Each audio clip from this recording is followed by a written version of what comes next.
Subscribe करें हमारे YouTube channel साधना gold को और पाएं वीडियोस सबसे पहले। बेल आइकन दबाना ना भूलें।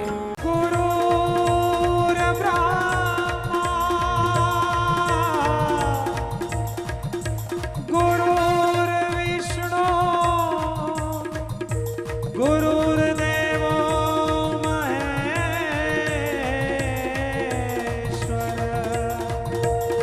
गुरुर्साक्षात् परब्रह्मा तस्मै श्री गुरुवे नमः। भव संभव भीति भेदनो सुख संपद करुणा निकेतनो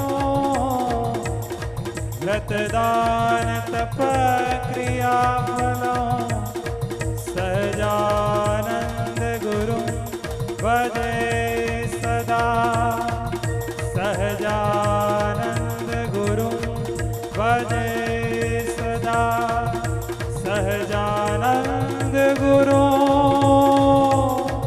भजे। बोलो स्वामीनारायण भगवान की जय, सद्गुरु देव की जय।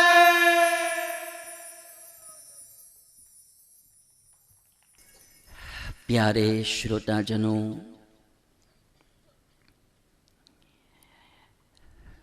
SAT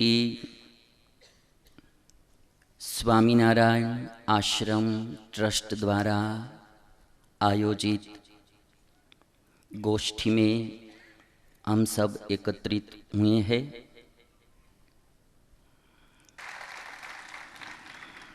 भारत देश में कल पूज्य निर्गुण स्वामी ने कहा था कि बहुत सी भाषाएं हैं, हिंदी भी बहुत प्रकार की है।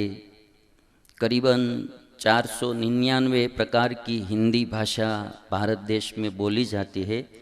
500वीं भाषा हम बोलेंगे।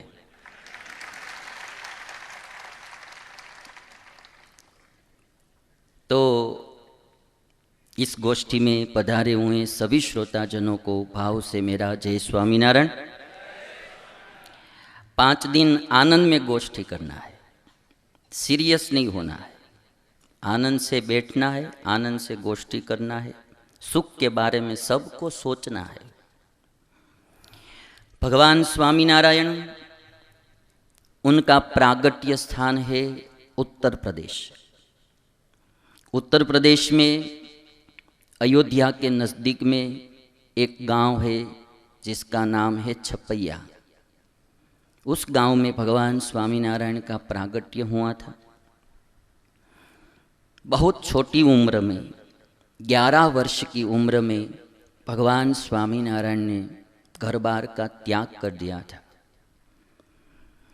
और 7 साल तक भगवान स्वामीनारायण ने तीर्थाटन किया। हिमालय से निकले, अयोध्या से निकले, हिमालय, फिर नेपाल, असम, पश्चिम बंगाल, आंध्र प्रदेश, तमिलनाडु, केरल, महाराष्ट्र, सब तीर्थों में घूमते घूमते भगवान स्वामीनारायण गुजरात में आए। जन्मभूमि यूपी थी और कर्मभूमि गुजरात को बनाई भगवान स्वामीनारायण। हम गुजराती लोग भाग्यशाली इसलिए है कि भगवान कृष्ण की भी जन्मभूमि यूपी थी, किंतु भगवान कृष्ण ने भी कर्मभूमि गुजरात को बनाई। भगवान स्वामीनारायण हिंदुस्तानी थे, हिंदी भाषी थे। उन्होंने यहाँ आकर हमारे गुजराती लोगों के लिए बहुत कार्य किया। गुजराती लोगों के सुख के लिए भगवान स्वामीनारायण ने अपना संपूर्ण जीवन समर्पित कर दिया था।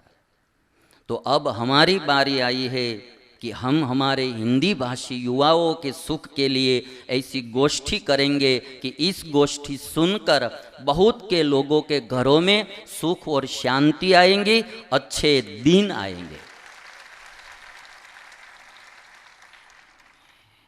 3 साल पहले जो यहाँ गोष्ठी हुई थी गुजराती भाषा में थी, आज घर घर बहुत लोग वो कथा सुन रहे हैं और उस कथा से अच्छी प्रेरणा ले रहे हैं, जीवन में सुधार कर रहे हैं। आज ही एक बुजुर्ग दादा आए थे मेरे पास, बोलते थे कि आपकी कथा सुनकर मैंने क्रोध का त्याग कर दिया है। 3 लोगों के साथ में बोलता नहीं था, कथा सुनकर उनके साथ भी मैंने व्यवहार ठीक कर दिया, दुश्मनी छोड़ दी। एक कथा का प्रभाव है। गवर्नमेंट अच्छे दिन इस दुनिया में लाए या ना लाए, सत्संग के द्वारा अच्छे दिन जरूर आएंगे। इसलिए तुलसीदास जी ने कहा है कि एक घड़ी आधी में पुनि आध, तुलसी सोबत संत की कटे कोटि अपराध। जरूर अच्छे दिन सत्संग के द्वारा आते हैं। तो इसलिए हम 5 दिन सुख शांति के बारे में सोचेंगे। आप सब जानते हैं कि सबको सुख चाहिए, और सोचना इसलिए है कि हमको सबको जीवन तो मिला है, कैसे जीना वो हमको आता नहीं है। इसलिए मैं आपसे एक बात करूंगा कि आ जाए जीना तो जिंदगी गुलजार है, समझो तो रोशनी नहीं तो अंधार है। आ जाए जीना यदि तो जिंदगी गुलजार है, समझो तो रोशनी नहीं तो अंधार है। यदि जीना आ जाए तो ये जिंदगी जो हमको मिली है वो एक गुलजार है, एक खिला हुआ बाग है। और यदि जीना आ जाए तो हमारी जिंदगी रोशनी है, और यदि जीना नहीं आता है तो हमारी जिंदगी अंधकार है। आप देख लीजिए, राम को जीना आया, राम की जिंदगी आज भी रोशनी फैला रही है। और रावण को जीने का तरीका नहीं आया तो रावण की जिंदगी आज भी अंधकार फैला रही है। राम की पूजा होती है और रावण के पुतले जलाए जाते हैं। है ना? आप देख लीजिए दोनों का जीवन, दोनों साथ में ही थे।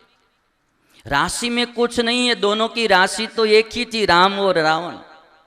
एक को जिंदगी जीना आता था तो आज उनकी पूजा होती है, और रावण को जिंदगी जीना न आया तो आज उनके पुतले जलाए जाते हैं।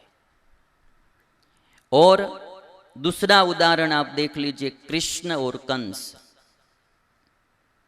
भगवान कृष्ण को जिंदगी जीना आता था तो आज भगवान कृष्ण की पूजा होती है, और कंस को जीना न आया तो आज कोई भी पिता उसके लड़के का नाम कंस नहीं रखता है। अभी तक किसी ने नाम कंस नहीं रखा है। भविष्य में कोई हो जाए तो पता नहीं, अभी तक किसी ने नहीं रखा है।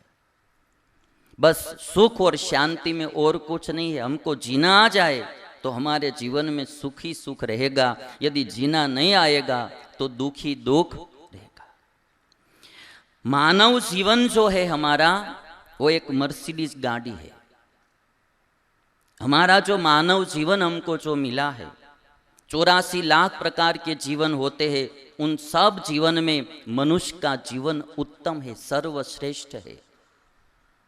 मनुष्य जीवन में जो हमको मनुष्य जीवन मिला है वो एक मर्सिडीज गाड़ी है। गाड़ी चाहे कितनी भी कीमती हो, उसमें यदि ब्रेक नहीं होती तो वो गाड़ी चलाना नहीं चाहिए। आज बहुत से लोगों को मनुष्य जीवन मिला है, मर्सिडीज गाड़ी तो मिल गई है, किंतु वे लोग चलाना नहीं जानते हैं, ठीक से चलाते नहीं है, तो बार बार एक्सीडेंट होता रहता है। वही मर्सिडीज गाड़ी हमारे लिए दुख का कारण बन जाती है, सुख का कारण रहती। गाड़ी तो मिली है, ठीक से चलाना नहीं आता है, तो वही गाड़ी दुख का कारण बन जाएगी। यदि ठीक से चलाना आ जाए तो वही गाड़ी आनंद देगी, सुख देगी, शांति देगी। यदि गाड़ी चलाना न आया, मर्सिडीज गाड़ी लेकर जा रहे और कहीं एक्सीडेंट हो गया तो वही गाड़ी हमको दुख देगी। सब्सक्राइब करें हमारे YouTube चैनल साधना गोल्ड को और पाएं वीडियोस सबसे पहले। बेल आइकन दबाना ना भूलें।